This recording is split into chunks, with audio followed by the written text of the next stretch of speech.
Okay. What's up, everybody? Welcome to the first episode of North London Perspective.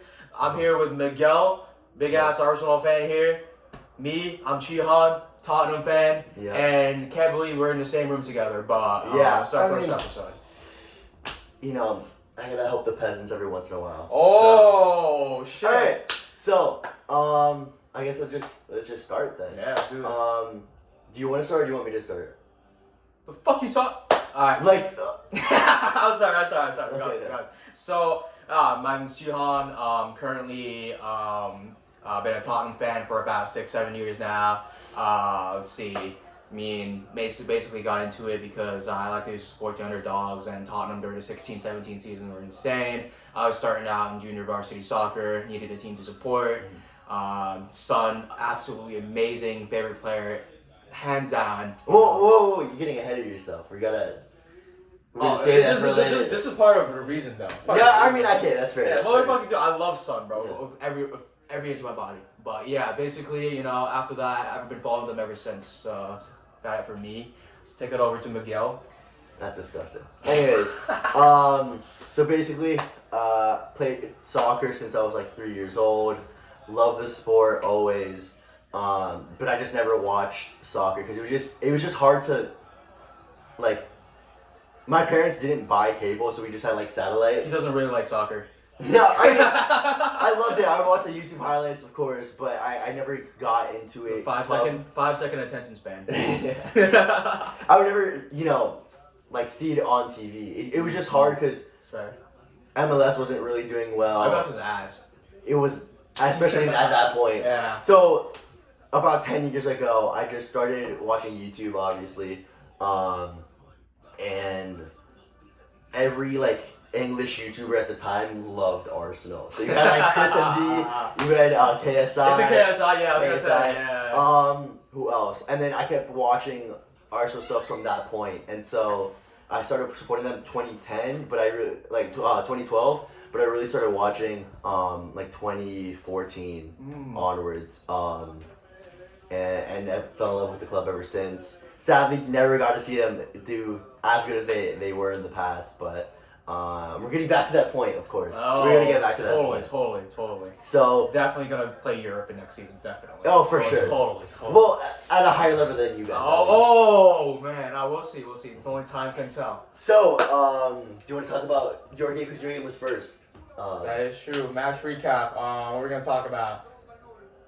Your Tottenham game. Fuck you, bro. Alright, so basically, FA Cup, absolute disaster. Alright. Can't blame it on Conte though, but he's gonna be out of here. And Kane too as well, if we keep on playing like this. We can't do well one game, do shit the next game, what the fuck was going on there, Winks looked like he wasn't even awake that game, but overall, we might be asking, why the fuck did we lose to Middlesbrough? And B, why the fuck did we lose to them with our main squad? Alright? So, usually I'd be like, okay, that's cool. We're playing against Middlesbrough. They're going to field some youngsters, some reserve players, get them some chance to run, maybe call back on Domele or something.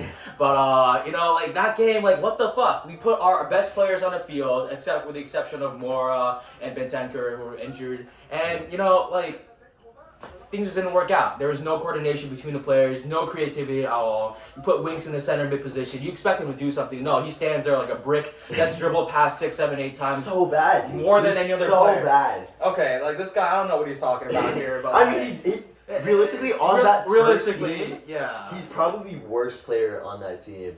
In that lineup, I'd say he was even worse than Davies last game. Davies tries at least. Winks was. I feel like he fumbles over himself so often, and it's just, I don't know. I admit I had a soft spot for him. Okay, and he even got better. He even got better. Overall the season as Conte took over. Yeah. He had some really good showings against Liverpool. But essentially, he's got to be consistent, and I think that's the issue we're struggling with here: consistency. Yeah. Same goes for Son, especially. Son, I can't deny, was world class. That's not debatable. Son is world class. Okay, but we'll see. No, he is consistent. Well, he's struggling with consistency. Is what we're talking about here. Yeah. Okay, and you can't just play like Salah or Mane one game, and then play like fucking a fifth grader in a modified soccer team in middle school. Okay. I mean, to be fair to him, his inconsistency ranges between like mediocre That is to true. really really good. That is true. So it's better than some other inconsistencies where it's like really good or really bad. Really shit. So Son always puts in a shift. He just tries his best. That's fair. Unlike Harry Kane, I'd say Harry Kane has like a wider inconsistency of if Harry Kane's not good, he's bad. Yeah, you know, it's fair. if Son's not good, he's like average. You know, so I'd say Son is probably by average your best player. He puts in an effort for sure. Like he always is there in the midst of it. If Kane's not there, like obviously Kane has a higher like ceiling when it comes to better performances. Yeah. But when it comes to like day by day, game by game, no matter what tournament, Son always tries. So Son does. I saw a few highlights from the game. I didn't see the full game. To be fair, Middlesbrough did knock out Man United, which isn't hard to do. And then it's not that hard, you know. come on. But they have been performing pretty well. I'm pretty sure they're like in the fight for promotion in the second division. They are. They're a decent squad. I think they manage very well. They have a few youngsters that I want at Arsenal for the future, just because they like they Jed have. Spence? Is that the guy? Yeah, of course. Yeah, Jed Spence. Nah, we're getting him. No shot. But like they're a good team, so it's not the worst team to go out. To be fair, we also got knocked out by a second division team, so I mean it happens, you know. Forest for life. Come on, we love Nottingham Forest. The thing about you guys is you guys are so just hot or cold, and especially under Conte. So one game he'll be like, you guys are the best team in the world, and the next game you guys suck so bad, Wow. and he'll throw you guys under the bus. Which is I would disagree with the throwing under the bus thing. He takes responsibility for some of the stuff. He understands that he's working with Tottenham and not top tier Inter or or Chelsea. So he understands what he's working with. I think that's good for now. But obviously his patience doesn't last forever, and we have to start seeing some improvement here. Yeah. And that's necessary indeed. Passing the torch over to Miguel. You want to talk about your last game? Yeah, great win, of course. Yeah, okay, now, okay. 3 games in hand, and we're at 48 points, I believe. 1 point above Man United, who just lost. So, top 4, looking good. 1 game behind Chelsea, who are 53 points. So if we win our next game, we're 2 points behind Chelsea. And it's March. It's March, right? It's getting so we're looking pretty good. And then we have to play Chelsea with one of our games in hand. So if, for example, we beat them on that game in hand, obviously we hop them. So the third is looking like a real possibility for us, which is crazy to think of based on like how we started off the season. Last place, 3 losses back to back to back. It's been good. So talking about this game, we beat Watford 3-2. Of course, Sissoko, your boy, got a goal. Yeah, consolation goal, but it's a consolation goal. Okay, he doesn't play for us anymore. But Sissoko, the goat, though. I like him. He's one of my favorite Spurs players. Yeah, I love him, bro. So he's like his attitude. I don't really like him that much, but for a Spurs player, Oh shit. We just played really well. Early goal with Odegaard didn't keep that pace well. Wofford scored a crazy bicycle kick, That's true. which you can't predict. You can't predict. They have It's talent. hard. They have some talent. Yeah, they have talent to stay up. I don't know if they will, but Odegaard's the best thing that happened to him in the past decade. Odegaard has been insanely good for us. Odegaard was fantastic that game, controlling the midfield. Saka pressuring has been fantastic. His just link and play is beautiful. He's like making Cedric look like a normal player, and Cedric's shit, dude. Like he's so bad. So Saka having that ability around him, like around his team and his like area to support Cedric, to make Cedric look like a threat up top, fantastic. I think Saka's our best player by far, then Odegaard, Definitely. and then you can talk about the rest. But it's Saka by far our best player. He was outstanding in that game. Scored a beautiful goal for the second one. Yeah. I remember seeing it and being like, "Oh shit, goal!" Because Watford had possession. We threw away a pass. Saka wins the ball immediately, 1-2 with Lacazette. Beautiful shot on the top right corner. Ben Foster, nowhere near it. Beautiful goal. And then our third goal, just Martinelli. It was just a good goal. It was a great team goal, starting from the back. Oh, yeah. I mean, hey, listen, Ben Foster's not an easy guy to beat, at least not for Tottenham, that is. It's quite the wall. It was just a good game overall for Arsenal. Sucks how we keep making these, like... I mean, listen, if you look at the scoreline and you don't watch the game, 3-2, it's still kind of a close game. The thing is, Arsenal sucks at that. Like, when we have such a good lead, we cannot ride it out. We can ride it out for a win, but we let teams come back late in the game. So we saw that against Wolves, where... Oh, no, not Wolves. That's where we came back and won a fantastic game. But we've done it before, like this game, where we're winning 3-1 comfortably, had most possession of the game, more shots. You guys let loose a little bit towards the end. Yeah, we let loose at the end, which it's becoming a worry because better teams will capitalize. It's not that worrying with a team like Watford, but a better team will definitely get momentum. Yeah, but overall great performance, looking good, loving the team so far. We need Tomiyasu to come back. Tomiyasu, yeah, okay. That's the only player we need back, and then we're back to our consistent, because we've been consistent, which has been strange as an Arsenal fan. Right. We've been usually they're consistently not in Europe. That's what they are. Alright, dude. But like we've been consistently playing good performances. Man City, our only loss recently. Besides the FA Cup. Man City's not for everyone, Yeah, Tottenham. But the thing is, we played a great game against Man City too. Okay. And then we've had wins. Very good. It's been overall good at the club, which is weird. It hasn't been like this for a while. Enjoy it while it lasts, buddy. I think, but our team is so young. Our manager's so young. Everybody likes playing for the team. We've gotten rid of all our deadwood. So Pablo Mari, get him out of here, bro. That guy sucks.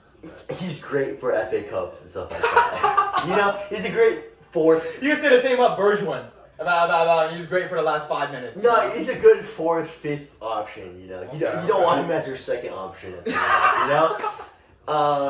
He's more depth. Yeah, but David Luiz is out of here though, right? Thank God. Honestly, that guy was terrible for us. But yeah, I mean overall it's been pretty good. Yeah. So do you want to talk about your next week game? Tomorrow. Big match coming up. Tottenham, Everton. We're gonna fuck Lampard and his team up, revenge for Chelsea. I heard I saw a little article this morning. Their assistant coach used to be, I think, assistant coach for Arsenal or something. Really? Yeah, and they're saying how Lampard and his assistant coach are gonna get absolute terrible reception tomorrow. Which I understand. If I honestly was there, I'd be screaming, shitting at them the whole game, Yeah, I mean, they just haven't been good this year. No. At all. And honestly, Lampard's not going to be the right fix for him. I don't think Lampard's going to help. I don't think he's the right fix, but he might pull them out of the situation. I think they have a game in hand. Avoid relegation, maybe. Yeah, they'll avoid relegation. They're not going to be 10th place because they're usually between 7th. They're a mid-table team. 10th. Yeah. No, they're going to be lower half of the team. For sure gone. And Newcastle coming up. Everything's going to be like a lower mid-table club, fueled by the oil money. You think Newcastle and Everton are going to swap places? Yeah. But Everton just haven't been good lately. I mean, we're going to talk about the players on Everton. I mean, listen. It's the thing is they have had injuries, but they've also had animosity within the squad. So you think of Lucas Digne who left. Yeah. Richarlison hasn't been that good this season. Richarlison hasn't been good, but it's because they didn't have Calvert-Lewin up top, and he's been injured, and he's the Everton guy. He is. He's the Harry Kane of Everton, I'd say. Yeah, that's a fair. He's the goal scorer. Yeah, he's the goal scorer. He's the guy who pushes them to the end, and he's not there. Without that, the team sort of falls apart. After what happened to Sigurdsson, oh my God. That, the behind the scenes behind that club has to be just terrible. Yeah. I think Allen's a great player. I think that's their best player. Pretty much, I'd say for now. Yeah. Pickford. Maybe, Pickford's still a little inconsistent, but he's seen a good recent rise. I'd say, right? But they had a great game against Man City. So they did. You can't count them out, which is the thing. Which is why we're worried. As a Tottenham fan, as somebody who's been with Tottenham for past few seasons, it's ups and downs, and More really downs. you don't know if you're gonna win against City or if you're gonna win against Burnley. Like literally just a perfect example every week. So every single game is up in the air. Every single game you have to just really do your all, push your all. You can't let down your guard. Okay, you can't do that. That's fair. You win against City. What the? Burnley is gonna fight just as hard as them. Just as they don't have even De more Bruyne. so because they have a point to prove. Right, they're about to be relegated. Just because they don't have De Bruyne or Ederson in goal does not mean you do not play hard against them. Yeah. So like Everton game is just gonna be hard as any other game. We might as well be playing Bayern. So what are your thoughts on the score of that game? Scoreline, if I'm gonna be honest with you, given the disaster shit show against Middlesbrough, I feel like Conte's gonna whip them into shape again. So once again, we're gonna see an upward trend. We're gonna make them do Where do they better play again?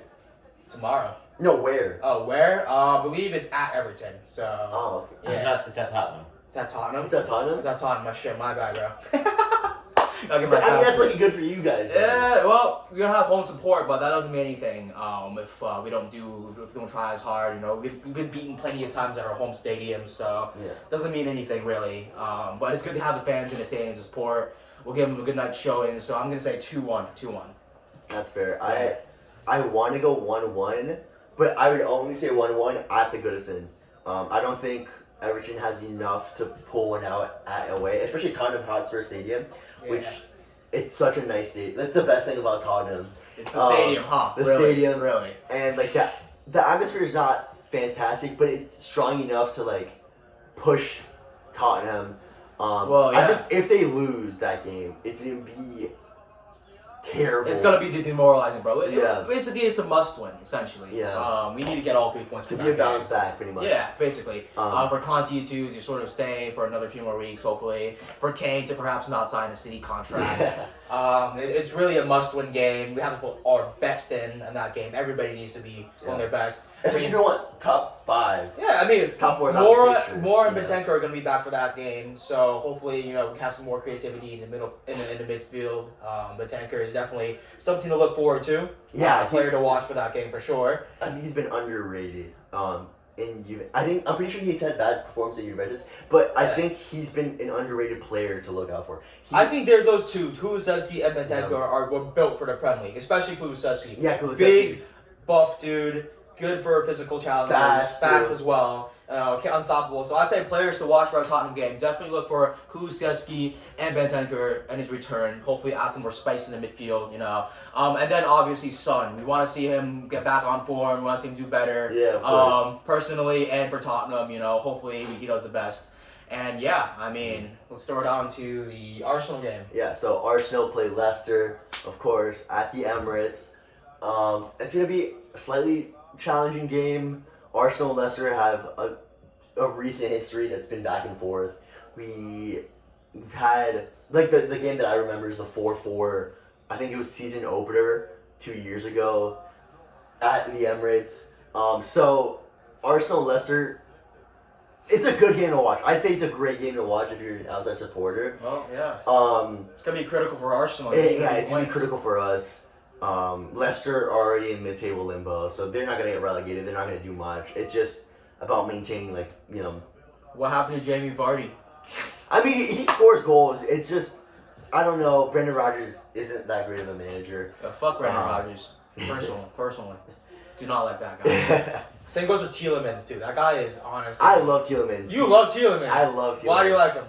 He's just, I don't know. He's just not a fast player, but he just gets the job done, And he's an ugly player in terms of playing style. I'd say he's pretty ugly. I think he just has such good skill attributes, and he just plays. He's not one of those players who needs the world to be surrounded by him. He's not I'm trying to think.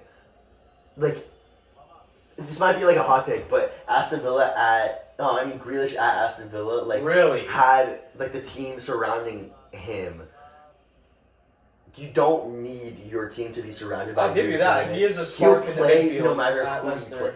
plays He with. is the spark in the midfield in Leicester. I'll give you that. Like, he'll always do a good job, and that's the kind of player that I want at Arsenal. We've been linked with him before. I don't know if we'll get him, hopefully, but after Odegaard, I don't know. He might be I'm saying instead of Shaka.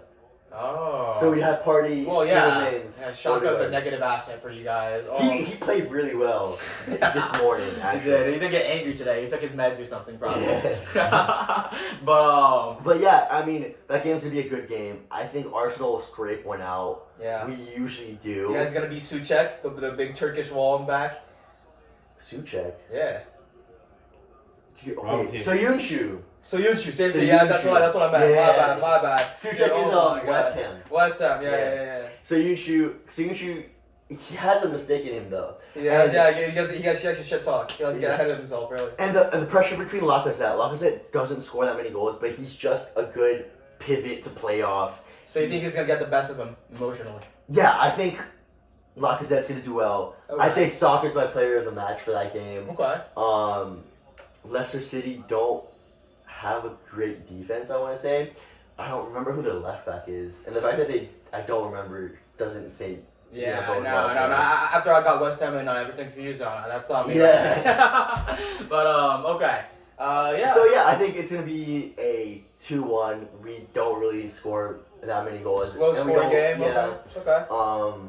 I'd say 2-1 Arsenal, and I hate to say it might be 1-1, but I'm gonna go 2-1 to win just to keep the Leicester park the bus, or Yeah, they're not the type of team to do that. But, Yeah. Perhaps who knows. Yeah. But hey, just might well be the other way around. Vardy gets back on That's the thing form. about Leicester. They always have like a goal on them. They always can score no matter what. Whether it's like they're dominating and they can't score, they'll just like nick one in the last second, or they're like being completely demolished, but they'll like counterattack quickly. Jamie Vardy tap in goal, or James Madison finds Vardy through goal. Matters. You know.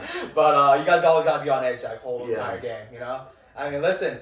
That's what we went through that game. It was pretty crazy. As a Tottenham fan watching that game, it's gotta be Tottenham Leicester. Had to be one of the most interesting, definitely games in the season. Yeah. Got about 4 heart attacks watching that game, but Stevie the GOAT coming in the last second, 2 goals, absolutely amazing. Breaking So records. lucky. Breaking records every day, man.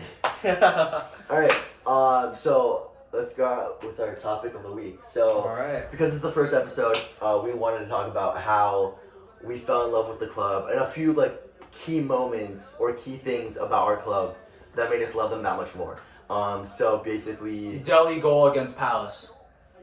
2016, Yeah. absolute insane. Prime Delhi was something. He really was. Really was one of the motivations in me. Tottenham had everything. They had the representation. With Son, they had Kane, they had Delhi. Honestly, thought he was gonna be something really good, but hey, I mean, for £5 million, £5 million, in what 5, 6, 7 seasons, not too shy to let him go. But that goal really was pretty insane, pretty pivoting. The general performance overall through that season really led me to believe that this club, I'm not hopping on the bandwagon, but as a club that's traditionally mid-table, I hate to say it, but Tottenham's traditionally been a mid-table team. always. Always, my God. They win like 3 trophies between 2000 and 2004. When was your last trophy then? Oh my God! Listen, when's the last time you guys were in Europe? Hey, dude. Yeah. We were in Europe not too long ago. Was it 20? Well, we were in Europa League just like a year ago, 2 years ago. Oh my God! Yeah. Anyways, well, a lot of that really led to me to support Tottenham, and I also sick jerseys too, by the way. Six They're jerseys. so bored. All right, we'll go into that afterwards. What? We'll go into that afterwards. Do you But, hear this okay, kid? Let me talk about my first memory of Arsenal was just like watching Alexis Sanchez rip through teams. That Sanchez season was incredible. He was an animal at Arsenal. It was I just remember, I don't know why, I just remember distinctly his one free kick. I think it was like 35 yards out at the Emirates, and he just puts it in top right corner. It just Sanchez was unreal, and Sanchez was one of the main reasons why I loved Arsenal. It was Sanchez, Ozil, Rambo. I'll give you that. Prime Ozil was something. Prime Ozil was amazing. You had Rambo. You had Exactly the type of midfielder we need at Tottenham right now. I mean, any team really needs an Ozil. Yeah. You know, right. he's just a playmaker, especially during his prime. Okay.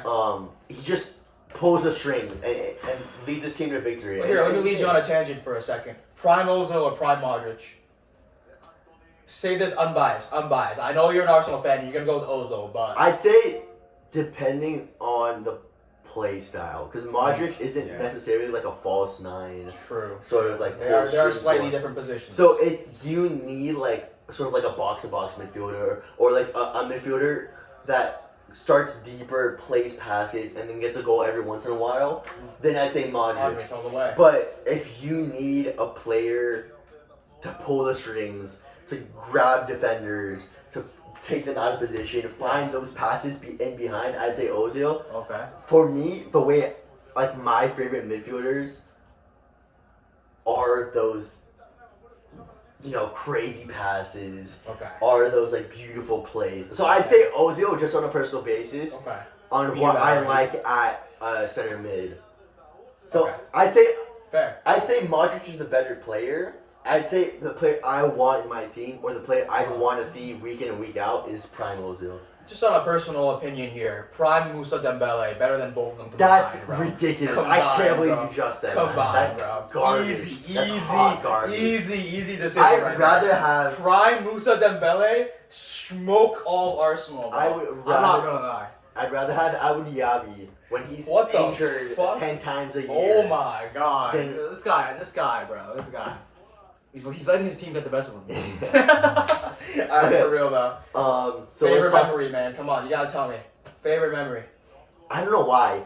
That Lucas Torreira bicycle kick in the last minute of the game a few years ago with that ugly Puma like V with the white shoulders. It was Yeah, you talking about Tottenham kids, and what the fuck were you guys but wearing? it was just Puma. It's Puma, bro. I mean, look, this jersey's nice. You know, this is the Italy. I mean, Puma Classic is Italy. jersey. Puma is Italy. You know what I'm saying? Like, you can't separate them now. You know? Yeah. Puma with Arsenal, though. What were you guys doing? What are you paying Dude. them? Like 2 cents a year? With the money we got for Puma, I'd wear any ridiculous shirt just to have the money. You know, because we didn't have money for a long time, and then Puma That's came fair. with the Broke. fat cash.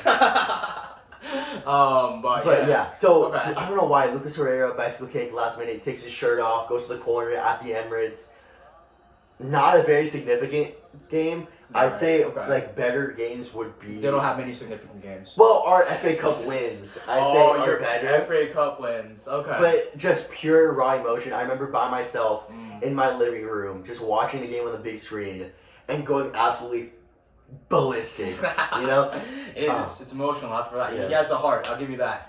So your favorite memory? Oh my God, there's so many good memories with Tottenham. I'm not. Whoa. Okay. Listen, before you fall off the couch here, we gotta talk about many of the good significant moments. Hip of Llorente, all right, that goal bouncing off the hip straight past Ederson into the net. Oh my God. Screw you, Man City. You know, we are the better team. Doesn't matter away goals or no away goals. But really boils down to Spurs, Ajax, Lucas Moura. You gotta love him. You have to love him. He's the heart and soul of Tottenham. All right, Lucas Moura? Lucas Moura. I'd say so. Arguably so. As much as I love Son, Lucas Moura has consistently put in 100, 200, 300% of his effort into every single second of the game, even when we're 4 or 5-0 down. You just do not see that man give up, all right? He's not the biggest player on the field. He's not the most technical player on the field, but he surely has the most heart out of everyone else on Tottenham. And he has pretty tough competition, you know. Son, for sure, you know, we love him. But Lucas really pulled through that game, you know, even after we were down in the Ajax game, and it looked like that we were about to get eliminated by another mid-team. Although Ajax was having a good season. Were a fantastic. They were good. They had a good season that game. Yeah. Honestly, they would have had a better Champions League final. That That was the most boring Champions Well, I mean, League final. Onana was on drugs the whole time. You know, he was doping the whole time. So yeah, maybe they would have done better against Liverpool. But if I'm being honest with you, that last goal, I'm not a person to cry, but I was almost in tears. That's fair. That was insane. I was so happy, you know. But just for significance, And, you know, it might have not been the most prettiest goal, but just for the pure significance alone, definitely favorite memory watching Spurs. Okay. Yeah, that's fair. I mean, no trophies to celebrate. But This it's guy, fine, bro. yeah. Audi Cup. Audi Cup. Yeah, Audi bro. Cup. Yeah. It's not even, Arsenal don't even qualify for that. They don't even qualify for that. You know, Yeah. like they're not even valid enough That's to get true. in. That's true. We just win FA Cups. That's it. FA Cup. That's okay. Yeah. That's all you just said the whole Yeah. time. FA Cup, FA Cup, FA Cup, FA Cup. You know, there's no other cups in the world, just the FA Cup. When was the last time you won the Prem? Oh my God! See the? Do you see this? Okay. This guy is going Perfect. off right Alright, now. Cool. All right. Anyways, Okay. favorite past player, not many, but you know, not many good players. But you might have to choose somebody from out of a hat or something. You know? Yeah. Well, I'd say for you guys, Oh. it has to be Sol Campbell, the greatest Spurs player, turned into one of the best Arsenal players of all time. Of course he'd say that. Of course he'd say. You know, I saw it coming. You know, But- he's gonna scroll right past Berbatov, right past you know. Yeah, who left your club because you guys suck. Oh So, my God! you know- This guy's relentless. If you want a trophy, you just have to leave Spurs. Oh my God, ridiculous. We're gonna straight up argue now. All right, isn't it? Huh? Okay, We're gonna wait. talk about your forward. But my real favorite past player, Thierry Henry. Watch, it's gonna be him. it's not Thierry. Oh, Henry. you said- you I said- didn't you watch said that. Thierry Henry. So Oh. I so when I've watched Arsenal, I'd say I hate to say it, but that Alexis Sanchez era was one of the main reasons why I fell in love with Arsenal. You So I guys have to left say, you for Inter. well, he went to Man United and for the then bag, Inter, you know? for bag. Okay. Yeah. And well, if he really loved Arsenal, he would have stayed. I mean, he did say in an interview afterwards, as soon as he went to Man United, he wished he never left. Oh man. And to be fair, Sanchez's numbers were going down in that last season with Arsenal. So like He was on the rise. he was not like we should have sold him at that point, but not to Man United and not for that price. It was just He's too not low. as loyal as Son. Can never be. All right, dude, whatever. But I'd say Sanchez is my favorite Arsenal player that I've watched personally. Okay. What about you? If we're gonna talk about personal terms, well, I mean, favorite player past. Oof. I mean, I gotta say Dembele. You know, this guy is not a big fan of Dembele. He doesn't understand how underrated a player he is. Just because he played for Spurs, you know, people were like, "Oh, well, he plays for Spurs." This guy was the heart and soul of the midfield. He was good. Okay, I'll give you that. He was and good. Eriksson, all right, But insane. he was not as good as you and the rest of Spurs fans say. Okay. He's underrated. I'd say he's just a underrated. disclaimer. Just a disclaimer. It was a joke. He's not as good as Ozil, prime Ozil or prime Modric. I'll give you that. Thank God, because you guys are deluded. So just. Whoa! I mean, listen. This guy still thinks Arsenal. He's still living in 2004. So you know. Hey. I can't. What was your last Invincible Oh, season? Jesus Christ. All right, that's what I thought. 16-17, my boy. Invincible? Yeah, quite so. Okay, so. yeah. It was pure unlucky. Uh-huh. Pure unlucky, you know. Or else we would have gotten a title bet in there. Okay. Yeah. Oh yeah. Okay. So. But Moussa Dembele, so creative. I'm telling you, he really we hadn't even replaced him yet. You know, him and Eriksson, two major holes in the middle. Really players you couldn't afford to lose. But you know, time goes on. What can I say? But That's a good player. yeah, current player now though. If we're gonna talk about now, oh my God, I have to say both on a personal level, on skill-wise level, and just dedication to club. All three of those factors, Son wins by far.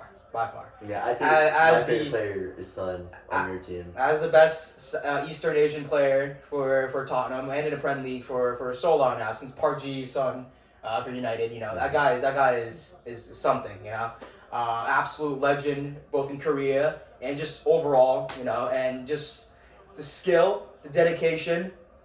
He has his moments, right, but just the consistent effort. You know, he may not be as dedicated as say Lucas Moura, but I'd say you'll be hard pressed to find somebody more dedicated than him on Spurs. Yeah. And yeah, he's had his opportunities to leave. He's had interest, but he stays loyal with us. Yeah. He's Tottenham for life, man. That's good.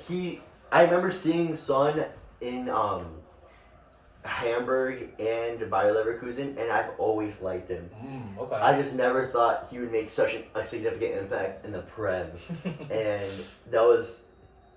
that's one of the best things I've seen from Spurs ever. Like Just getting Son and I guess it means a lot coming from him, huh? Yeah, getting him and then seeing him develop into the player he was.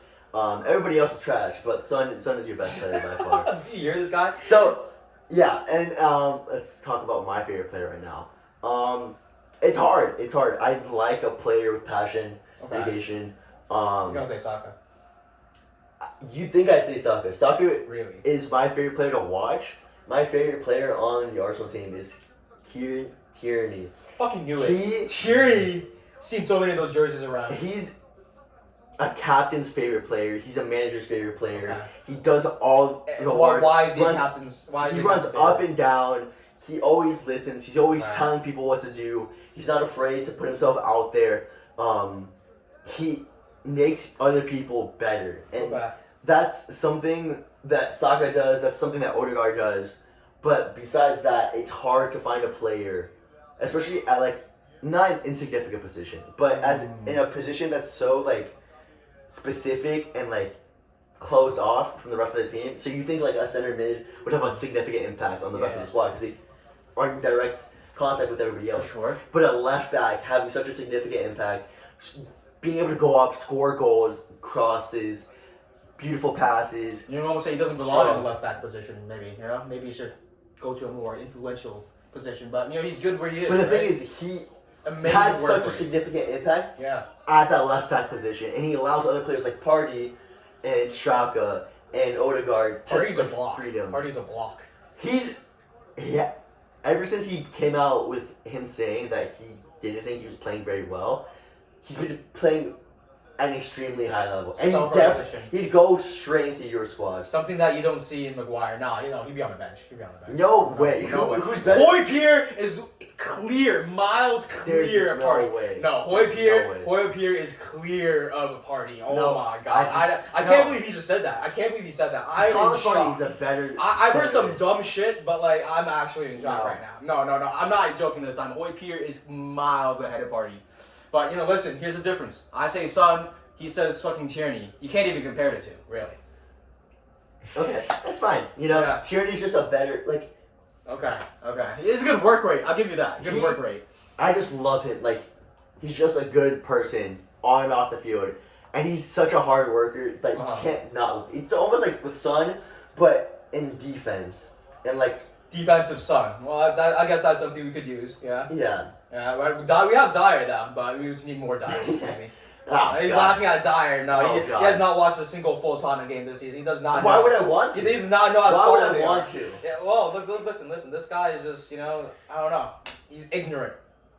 Plain out. I just don't want to waste my time. I'm too busy with that garbage. All right. Well, on the concept of garbage, let's talk about dumb players on our show. Which I say all of them, bro. So on our list, we have this thing called our favorite dumb player, and that means that the performances haven't been very good throughout their career, or not the team, the player themselves. It's the whole roster, So, for example, I'd say Man United. My favorite dumb player from their squad is Fred. He's just a joke, but you just love the guy. You have a sweet spot for him. So why he's been at the club for so long, I guess, huh? So I'd say, do you want to start or do you want me to start? Because I can. I'll start. Okay. So my favorite dumb player from Arsenal.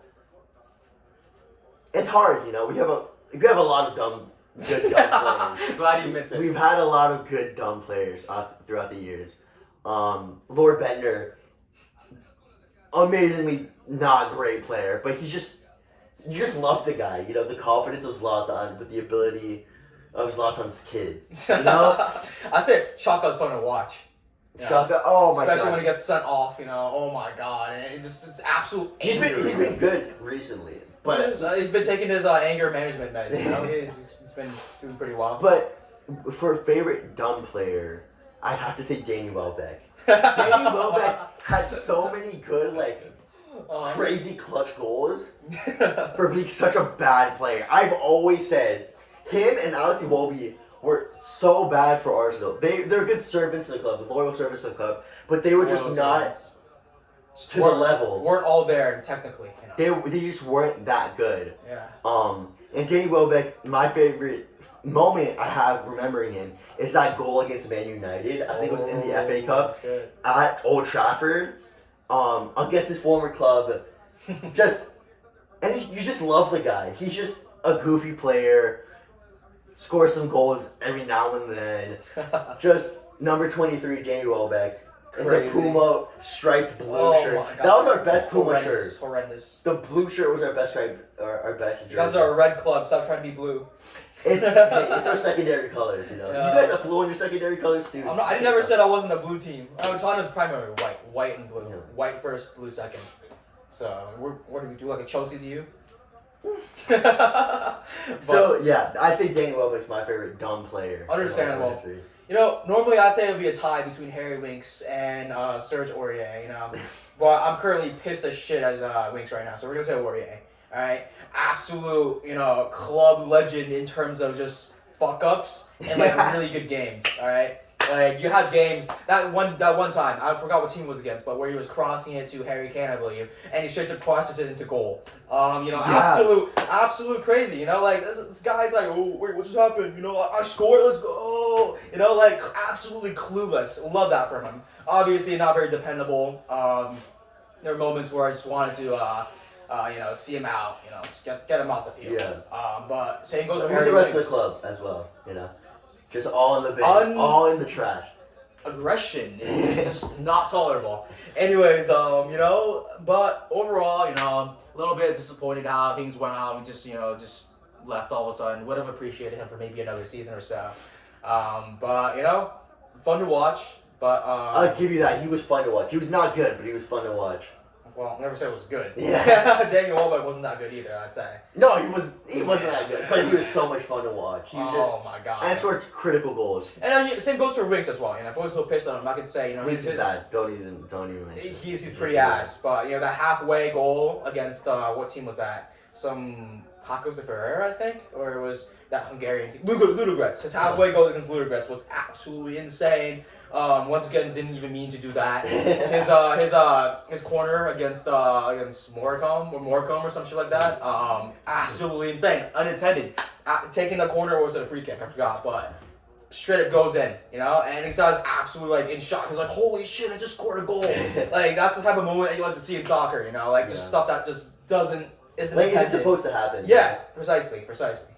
Okay, now we're gonna go to our favorite jersey. Clearly, you want to start, so go ahead. HK10, my boy. Like, what can I say? I probably didn't show up in the camera, but literally love this shirt. My favorite Spurs shirt. You know, the 18-19 home jersey with the gradient. They knocked it out of the park. Consistent Nike kits. Unlike somebody or Puma. Who wears Puma? You walk on the street. Not anymore. We have Adidas now. It's pretty good. Adidas, yeah. I had to beg Adidas for that contract. But yeah, listen, love this jersey with all my heart. You know, they've been producing consistent jerseys, I'd say though. You know, this year's home. Yeah, this it's consistently boring. This year's away jerseys. Have you even seen this? The away jersey is nice. It's insane. But your home jerseys are all boring. 18-19 third kit. The one where which we reached we beat Man City in, absolutely insane. The one we beat Ajax in, absolutely insane. Does not disappoint, I'd say. Although, fair, home jerseys, you have to rep the lily whites though. You have to rep the lily whites. We are white. Yeah, but they do something more creative with it. With your history. You guys are white and red. Yeah. Each and every time for your home kit. It's the home kit. It's the colors can stay the same. You can still have cool designs. Like simple color grading isn't that big of a difference. Wasn't like one of your kits just like a red shirt with like a little white stripe on the sleeve? I'm pretty sure that was one of your kits. That's very creative, of course. That's pretty creative, isn't it? You know, no patterns, nothing, just the Adidas logo, and then just a white stripe here. You know, very, very. Yeah, but we'll switch them up. You know, one time we'll have like this stripe down the middle. It shows how little they value their club in terms of the color meaning and the design. To be fair, Arsenal have had very good, consistently like good jerseys. Besides, what do you guys at Nike? I'd say you guys. So Nike before, and then what's Puma? We forget Puma for a second. Puma's I'm deciding for Puma. Puma's home jerseys were hideous, right? I'll say Puma's third jerseys were always pretty good. Oh, okay. They always use like navy blue. Name one good home away jersey. Sorry, away jersey. Third kit jersey. Name one good. The blue one that I was talking about earlier, the one with the stripes, like that. What does it look like again? I don't know. Like, Explain you want to show the fans here what they look like? What it looks like? Probably can't even. Yeah, it's this color, Okay. right? And then they had like diagonal stripes. That's when we had Giroud. That's when we had Alexis Sanchez. That's when we played in the Champions League. Okay. You know, so that was the good jerseys were old, nice. the good old days. The good old days. Well, that he looks we're back coming on. back to them, you know. All right. Okay. But unpopular take. Actually, a very big fan of the AIA in the front. I know Really? it goes against the Spurs color scheme and everything. Yeah. It is red. We're not a red team at all. But honestly, I think at least in the 18-19 Yeah, you guys need some red in you. What's he talking about? That's my navy blue, my boy. But listen, the red, the white, the silver, and the navy, at least for this kid, goes very well. Obviously, you have a stark white shirt with a little bit of navy on it, and flat out red in the middle seems a little bit weird. Yeah. But like, I honestly have no issue with the AA, really. You guys honestly got saved by Nike because when you had Under Armour, Under your Armour's jerseys not were gross. disgusting. Yeah, Under Armour, I hate Under Absolutely Armour. disgusting. I hate them. They're so bad. Arguably worse than Puma. Oh, I'd say so. The gold kits, I did not like the gold kits. I know, fellow Spurs fans, I'm gonna get shit on a lot, but the gold kits were not a favorite. I did not like them. Combining gold with the navy blue and white, I don't think that works. I'm not gonna lie. I'm gonna get a lot of shit for this. I know that, but unpopular opinion. All right. So my favorite Arsenal jersey. Yeah, talk about And it. we have a lot of good Arsenal jerseys. You think of the 02 Henry jerseys. The 02. Those are 02 nice. Nike ones. We had obviously the jerseys this year are pretty nice. Away, home and away. If the home jersey doesn't deliver, it's usually the away jersey that delivers. But our away yellow jersey, I love it. I They love look it. like construction workers. We look classy, which is something that we can't say about your You look jersey. classy in yellow. It's just it's My like boy. a nice soft yellow. We have only the gun for our badge. It's nice, simple. It's the reason why he supports the club. It's the real reason why he supports it. Because they have a gun on their crest. That's why. Hey, we're Americans, so. Oh, it's fair. It's fair. And Second Amendment. I'm from Florida, so. Oh my god. Even better, Crazy Florida man enters podcast. But anyways, my favorite jersey is the first jersey I got from Arsenal. I got it in Christmas 2013. Ooh. The beautiful 2012 through. It was so good they had to keep it again for the next year. The 2012 to 2014. Shows a lack of creativity. Nike. It was the Nike Arsenal jersey. It was a good kit, This was the last year of Nike for Arsenal. Was it? I thought it was 13. Oh yeah, 2013. Yeah. Yeah. So 2012 to 2014, we had an FA Cup win in that jersey. We had Rambo scoring bangers that year. It was just overall good vibes around that club, and that is by far my favorite jersey. It's just nice, classy. You have the all red up to the quarter sleeve, and then you have a white strip, and then a navy blue strip. Yeah. It was just nice, classy. There's not much else to say. It was just a beautiful jersey, and every time I wear it, it sucks because it's slightly the threads aren't perfect because I cut it at the end playing soccer with it. But it's such a nice jersey to wear. It's so beautiful. It's just beautiful. So yeah. Okay. Cool. Um, Well, all right. I guess just talk a little bit about our ongoing seasons and everything. Just share a little bit of our own thoughts about what's going on. Obviously, there's a lot to talk about on both sides, but I think that's on the Tottenham side. There's especially a lot to talk about. I'm being honest with you. Nuno, we had a lot of hope for him, especially after Jose. But really, how can you really tell? I mean, they're both managers have a little bit of a similar, playing style. Yeah. They both have more defensively oriented, both conservative, really. Not really attack minded, and so in a sense, it was almost a continuation of Jose without the I guess the what do you call it, eminence or famous Jose is famous, Yeah. But anyways, with Nuno, extremely good, extremely shit. This guy really just collected the Manager of the Month award and just dipped. Yeah. And left us in ruins, but. We're really lucky, really happy to have Conte here to help us, Hey, 9 games unbeaten. First 9 games unbeaten. No other manager in Spurs has ever done that. Yeah, I know. I know. This guy, bro. I know, okay. You can name any Arsenal... What are you laughing at, Josh? You set yourself up so bad. That is pretty bad, yeah. But, what can I say? He's a good manager. high hopes for him. You know, hope the players really, really, really play for him, fight for him, because we really need him. He's the type of manager that we should have. Yeah. Back Conte.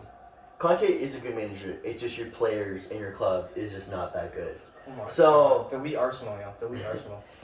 why? We're a Champions League level club. They're literally. We're fourth. They're We're literally fourth. a liability. With games in hand. Liability We're to 6 the Premier points League. ahead of you with games in hand. Liability to the Premier League. We'll see. You're gonna fall off worse than Leicester at the end of the season. No way. We do not have Brendan Rodgers. No.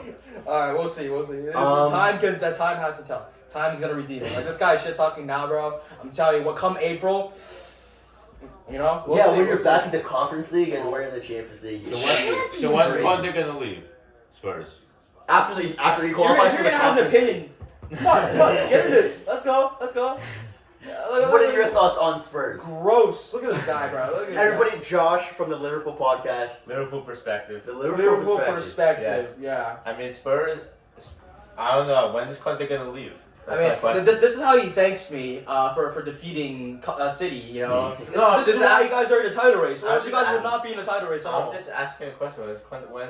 I think he leaves at the end of the season. End of the season, If no. they He's don't- signing a 2-year contract at the end of the season to I extend it. don't think so. Yeah, if they don't qualify for Champions League, I think he's out of there. It's realistically. I think yeah, I think it depends what Spurs' transfer window looks like. If Levy, If you make Europe, I feel like he would stay for the transfer window. but I think if Levy promised him some good players or whatever, then I think he'll stay.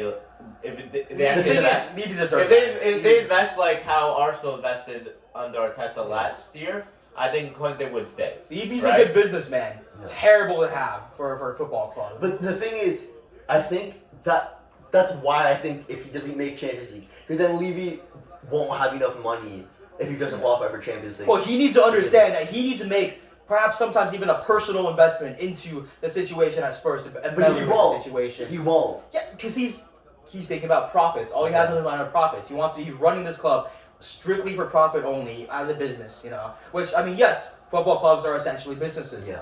But at the very least, you're running a football club. You have to do it for the fans. If you don't do it for the fans, Then why are you in the business? your future you know? cash flows, your future revenues are not going to be up, and you're not going to be able to run a successful business. Yeah. All right. What's going to generate more revenue? A mid-table team or a top-tier Big Six team? Right. Yeah. Think about this, really. So essentially, I feel like if Conte does not make Champions League, it's not the end of the world. All right. If Levy does not sort of give in a little bit more for the transfer window, I feel like Conte's out. You know? Yeah. Obviously, we have to sort of scooch for Europe. You know. But Champions League obviously is the goal here. Yeah.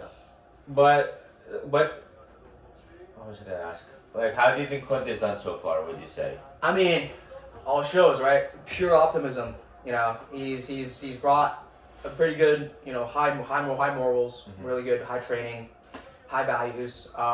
Really think he's turning the club in the right direction, but obviously all things take time. You know, just look at Newcastle. They got like what, 3-4, a shit ton of money. I don't even know how many dollars, but like, or pounds, but like it's gonna take at least 10-15 years to turn that club into anything good. Same I for think so. really. They've been on a crazy win streak. They're like 13th of the table already, I mean, yeah, and they were but we're not dead gonna. last for a while. I'm talking about like. Oh, for you guys are. No. I'm talking about Newcastle in terms of becoming like a real Big contender. Six club. Like Yeah, Big Six club or like top half at least. Yeah. Like consistent top half. Obviously you can have one good season like Leicester, you know, or you know Arsenal sometimes, but like as for Tottenham, obviously it's not gonna take 10-15 years, but you know I feel like it's gonna take at the very minimum 2-3 seasons. That's and that sort of commitment is what Conte should have in mind. Obviously we can't have things overnight, you know, and you should be seeing improvements, right? But not huge improvements at first. It's still gonna take something of a time, you know. You can't take a team, you know, I hate to say it, you know, Tottenham is inconsistent. You can't take an inconsistent team like Tottenham and turn it into some team like Man City, consistent wins, consistent leading the Premier League table, just like in half And a season. Arsenal on the rise. You have also West Ham They're rising falling up. off. West Ham, my God, don't even mention West Ham. West Ham they're- have been decent this year. They've been decent. But if I'm being honest with you, unless West Ham, They've been investing. unless for they a can few keep years their now. players, I feel like, you know, if they get even better, If they lose it's that gonna match, be then they'll fall. it's gonna be an Ajax situation. Yeah. You know, Antonio, absolute beast. But he's not. He's gonna stay at the club forever. See, It's like 31. See, the thing That's with true, these he's teams, kind of old. Nobody wants to sign him. with these teams, like the top teams are like the tactical like the tactics of all these teams and the managers coming into these leagues have been getting better and better. Yeah. And when Conte came into Chelsea, he was the best. Like he transformed the Premier League in many ways. But now Conte is going into a league that's so much more much competitive. It's probably more. At the moment, teams that are more elite tactically than he is, like Klopp and Pep, like they're really like the Finns articles, and now you have Arteta doing really well for Arsenal. So I think so the thing with Conte is that it's such a competitive league, and I was interested before the league how he's going to deal with all the competition. Forget just the top teams. You could even look at the mid-table teams, like we have David Moyes, as we said, a very hard team to beat. Even like Sean Dyche, Wolves are extremely hard to beat. Bruno Lage, and you have Sean Dyche, Burnley, never easy game as we saw against Spurs. Like there's so many good managers. Even the Brentford coach Thomas Frank. Yeah. There's so many good coaches in the league. Hassan Hutel as well. Even Newcastle. Hassan Hutel. Eddie Howe. So there's a lot of good managers. Southgate have gone to rise for sure. Yeah, but there's a lot of good managers that Conte has to compete with that he hasn't really competed And he doesn't have that financial edge that he did at Chelsea. Yeah. So with all that stuff, I think it just makes it Spurs is always going to be a challenging job just because maybe a few years ago it would have been easier as the league was less competitive, but as leagues get more competitive, it's very difficult. That's why Moyes, even though Moyes, like the way they play, they don't really press a lot. They're very limited, but Moyes has been able to adjust to the high intensity of this league really well, I think. Moyes is really built for the Premier League. I mean, look at him. He had a stint at Real Sociedad, didn't do too well. But especially he's been struggling in all these Sunderland, Real Sociedad, United. I think he really reassessed himself and kind of built his style to suit the league the new modern league especially could. Fair play to him. It's definitely a more unstable, more unpredictable. Hopefully they can win the Europa League. I also think Moyes is just a good mid-table club manager. So you think of Everton, you think of West Ham now. Yeah. Sunderland were on the downfall, and then Sociedad's just a different league. So yeah, that's it. I feel like he knows like the British mid-table fight more than anybody else. Yeah. But that fight is different with all these new managers coming, higher quality managers. It's becoming a much more different league for sure. But with that, we should definitely focus on games to watch for sure. I mean, listen, we didn't have. Wait, we didn't talk about Arsenal. We talked about how bad your club is. Oh my God! This isn't even mentioned. They're unmentionable. Okay, so I'm curious about what you have to say because initially last year has been all Arteta out. First 3 games Arteta out. I was never Arteta out. I have told my friends and all my like the Arsenal fans that I know that we have to wait until this transfer window. So this summer transfer window going into the new, because he's the type of manager that needs his club to be formed around him. Mm-hmm. So you think of Pep Guardiola, if he doesn't like you, he'll kick you out. So you think of like Yaya Toure, got him out immediately. Like no matter how good you are, you need to like wash the club of people that don't have the same values as you. Get rid of the deadwood, you know. And so Arteta was stuck with Unai Emery's terrible decisions, and he couldn't do much with it. And like with that, Arteta has been able to clean the club, buy players that he wants, I agree. and like start the players that he wants. So Leno is on the bench. He was not his purchase. Yeah, Leno was not very good. Like he was great shot. He's a good stop, but he's not the mentality that playing out of the back. He was always so slow. Yeah. And that's even with De Gea. I feel like United are De Gea is very good in goal. He's a very good shot stopper as Leno is. Well, probably De Gea is better than. But the problem with De Gea is you can't play out of the back, and that's. He's not a modern goalkeeper. And you could say okay, it's good. The goalkeeper needs to be stopping shots, right? Yeah. But in the modern game, like. They're more involved. They're more involved. They're the ones leading the play, right? They start the play. Exactly. That's why Ederson's so important for City. That's why Ederson, Alisson, very important players. I'd say even Leno maybe, but De Gea definitely is a better shot stopper than Ederson. Yeah. But Ederson is just more influential for his team, just the way he played from the back. I mean, honestly, we can look at that for Tottenham as well. I mean, Lloris is honestly an insane shot stopper. He's really? He has good moments, but sometimes good moments. But he makes mistakes. He does, and and with the adjustments to the modern age of goalkeeping, honestly, it has been a little bit of a struggle. We saw that. I believe it was at either the Leeds game, yes, where he ran out of goal to meet the Leeds striker. I forgot who it was, but ended up flopping, and the striker got past him, and it was a clean shot at goal. Somehow he didn't score, but that's just Leeds, I guess. Yeah. But we see a similar situation here, and so going back to Leno, yes, Leno is very skilled. I agree. But he's not adaptive. But Ramsdale has been the game changer. Ramsdale has been fantastic. Every single one of our purchases over the summer have been fantastic. Mm-hmm. You guys really changed Ramsdale because the previous 3 clubs he played at, they've all been relegated in his first season. The thing is, Ramsdale's always been good. His teams have always been bad. True. I'd say it's unfair for Ramsdale. He's just unlucky per se. Yeah, he's just an unlucky person. Now he's in the great place. He's completely on form, I'd say. Yeah. So I remember after the first 2 games, I was cursing on my TV. I didn't even watch the Man City game because I was just not bothered to watch it. I had notifications on and I had it on the background, but I just couldn't watch and focus on it. It was just not worth my time. I had other stuff to do.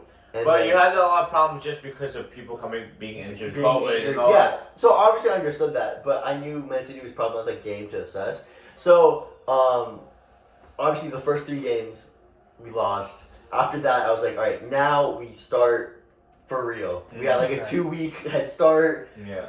The games didn't matter. Let's see where we go from there. And everything has been positive. Saka's been playing better. Smith Rowe has been playing amazing off the bench. Nicolas Pepe after the African Cup of Nations has been good.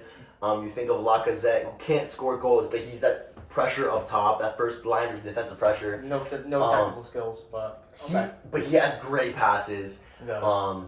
You have Martinelli, who's been fantastic this year. It's breakout year, I'd say. Yeah. You have Thomas Partey, after he's criticized himself, played fantastic for 5 to 7 games straight. Yeah. Then you have Xhaka, who has been like a cog in the wheel, and he just cog in the wheel. He makes the game around him so much easier.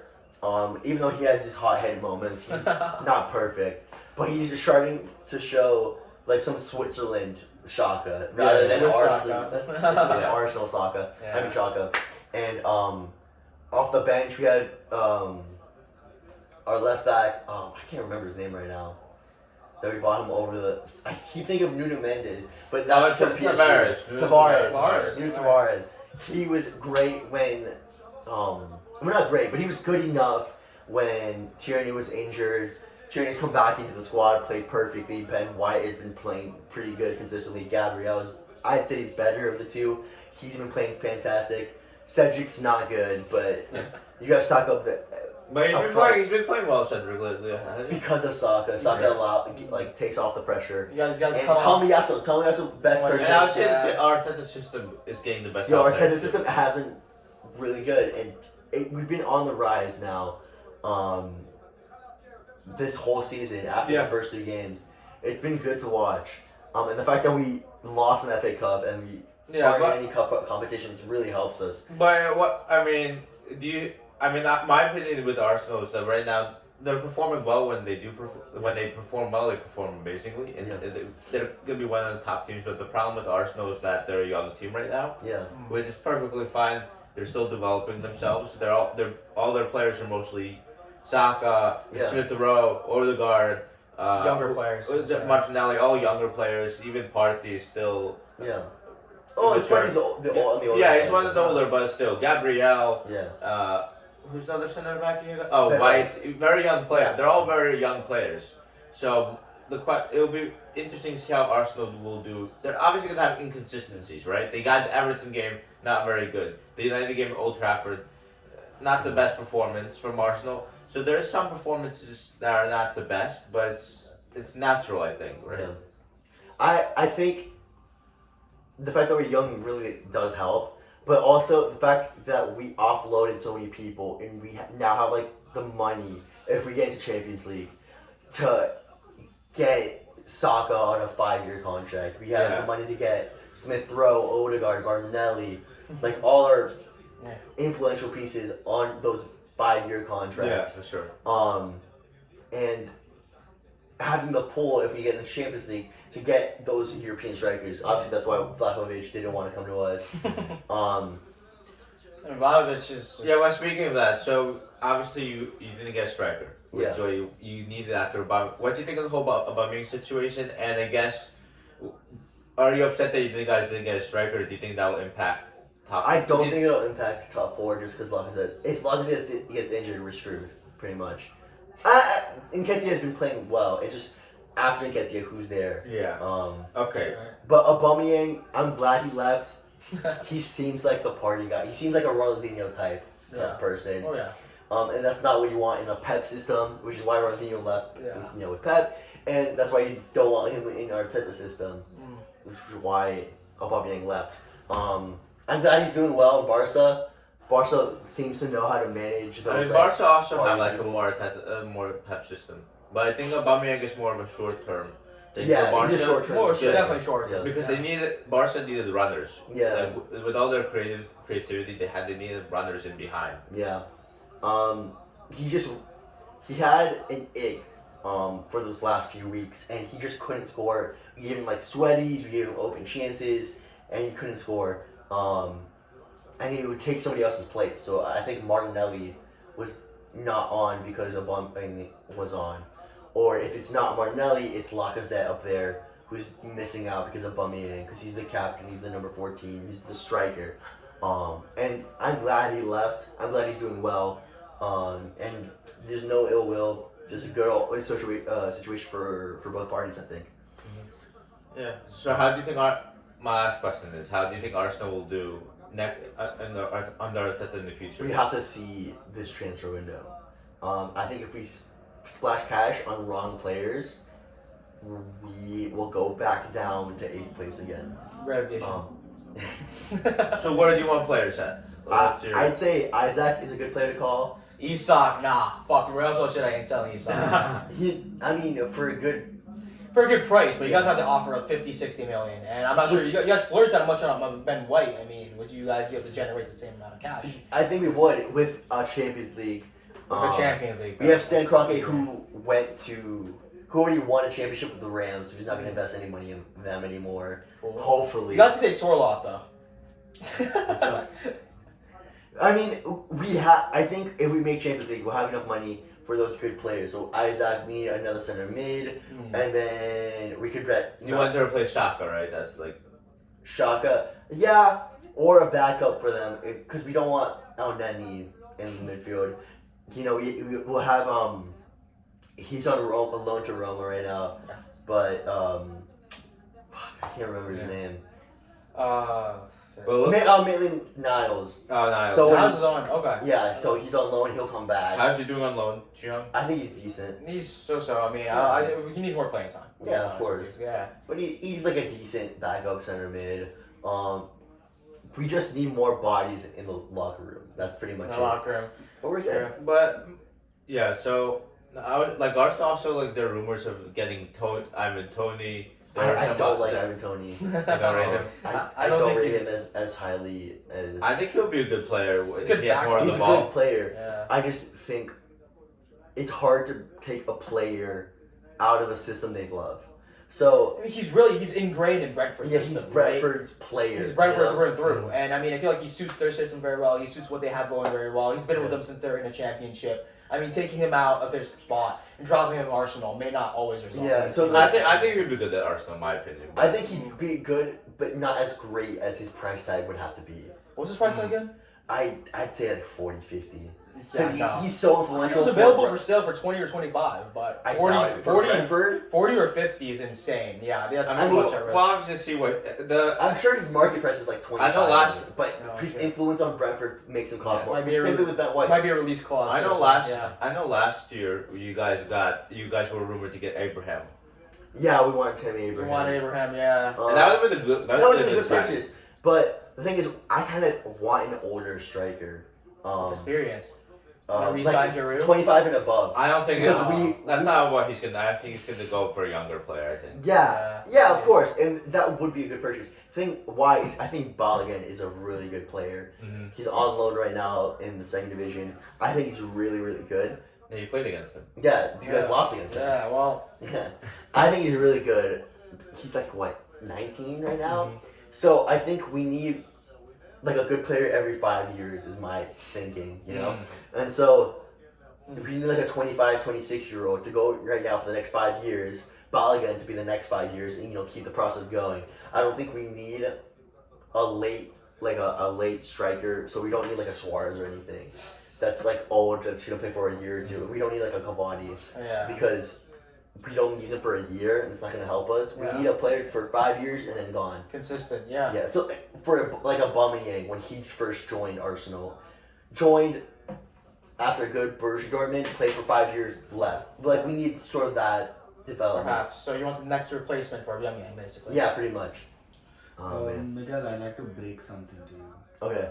You know how you said if you make Champions League and buy all these players? Yeah. Unfortunately, you're not gonna make Champions League. That's so crazy because we're actually in the Champions League next year. They're not. Exactly. I agree. They're not. They're not. So all this talk for what though? Yeah. All right. Fair. I So, think we talked. How do you think if you guys make Champions League? How do you reckon you would do? Europa League Champions League. semifinals. Yeah. Oh, I you think you get out of the group? I think we get third in the group, go out semifinals, Europa League, something like that. That's actually pretty reasonable, honestly. That's That's if they make it. If you were City, you would. But you know what? Maybe Arteta has that City influence, and he gets an easy draw every time.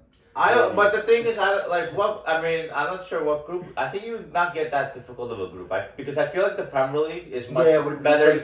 Higher. Bro, the Premier League is a level above The thing is, all we don't European have leagues. depth. That's what my main worry for a European run. Yeah, but I think you would. I still think you would. I still think the teams around are very good at the. I don't think there are many good teams right now. I guess the Premier League. No, I'm saying the Premier League is the league above every other. Yeah, of course. Yeah. And you'll see, for example, a team like West Ham, a team they would be competitive. I think they would be competitive in the Champions. West Ham, in terms of Bundesliga, would be maybe third. No, but did you see West Ham in the Europa League? They won all their group games. Yeah. Yeah. I think So, we'd be that second place, third place team in a Champions League draw. Yeah, and then play a super hard team with our luck. We'll play with Bayern our first round. And get I out. see last 16. I see last 16. I see the last 16 Champions League or top 4 Europa League. Yeah, with this squad, I see a last 16. But if you guys invest as Arteta promised, Arteta's been saying, we're investing big this summer. Yeah. We're Then investing we'll in be quality. fine, yeah. Then I think you guys will get a quarterfinal Champions League. That's fair. And then once you're there, you never know. Yeah. I don't know. But you guys. Oh wow. You never know, huh? Yeah. All right. okay. So That's Arsenal. Yeah. pretty That's much. both of our clubs so far this season. Just a quick little, just wrap it up a little bit. Games to watch this week, other than Arsenal Tottenham games, obviously. In the other leagues, we have Real Betis versus Atletico Madrid. If you guys haven't paid attention, catching up with La Liga and all. Well, say a little bit about it. Why would it be a good game to watch? Well, yeah, I'm getting to that. Oh, yeah. Real Betis this season have been, hate to admit it, but they've been on a roll. They've had Aren't they third? their third so Yeah. far. Well, I they're think they're fourth. fourth now. They're fourth. Okay. Barcelona. I is still on remember their game. when last time I won. But they've been very, very consistently good. Very few losses. Very, very just working well together all throughout. And put them against a team like Atletico Madrid, who've been consistently good. Well, who knows what happened. It'd be very important in the Liga title race in the top 4 there. So definitely something to Where's watch out. Atletico Madrid in the league? Atletico, believe they are still first right now. No, that's. Oh no, sorry, third. No, they. No. I think they're fifth. Oh shit, you're right. Because Real Madrid, Sevilla, and then Barca, Real Betis. Betis, and 5th is Atletico. Yeah, probably. So really, Simeone really needs these 3 points. So, interesting to see how this plays out. I think that'd be the Champions League game to watch. Well, yeah, it's really Betis. They really want to make Champions League. Yeah. So we will see how they do there. And then a little bit on the U.S. side of things, domestic side. So next week, Sunday, Inter Miami versus LAFC. I think that's gonna be a fantastic game. I might be there actually for that game. Wait, which when is would be this? Crazy. Next Sunday? Next Sunday. Yeah. Monday. Damn it. Yeah. So we're flying down to Miami for spring break. I'm from there, and he's just visiting. Yeah. But Maybe get live footage. oh my God! Live footage. What if we do the podcast on the beach? Yo, wait, that's tight. Okay, well, we'll We find have out to meet later. up then. Exactly. We have to meet up then. Yo, Yo, that's Sheiks, crazy. we have to meet up. We have to meet up for that. Imagine on the beach we're just shooting over there. Oh my God, what's up, guys? We're here on live on Young Miami So anyway, Beach, bro. Oh my God, you're crazy. Inter Miami play on Sunday at the Drive Pick Stadium, which is Well, I'm not going to be there. in South Florida. LA is black and gold, my man. Let's go. You want to go for the? How far is the stadium from Miami? It's like an hour. It's pretty far. I have a car. I'll tell- Like Sunday is a free day. I haven't planned anything. I'll tell you about it. Tell me if you want to go. Yeah. Are you guys actually gonna go? I might go. Alright. Sunday I'll actually pull up because I haven't planned anything for Sunday. It'll be insane. All right, perfect. We can't promise anything, but be on the lookout for a video, potentially a Match day vlog. That's Go what match it day is. vlog. Yeah. Yo. Be on the lookout for that, guys. So, with that, Okay, so anyways, Inter Miami, LAFC, credible Carlos Vela, Arsenal product has been fantastic. Brown Sociedad product. He's been fantastic throughout his MLS career, but especially kicking off the season. I think he got a hat trick. Hat trick at Colorado, crazy. Inter Miami completely revamped. Higuain is in shape. They left Crazy, right? They That's like offloaded a lot of players. They were good, but not great. You got some Do really you still good guy at do you still have midfield. Nani? Do you What? still have Nani? Yeah, Nanny, right? No, Nani played for Orlando, and he went to Italy for. Isn't Ah, there that's another in good Miami. guy in the We had midfield? Matuidi. Matuidi hasn't showed up yet. I don't think.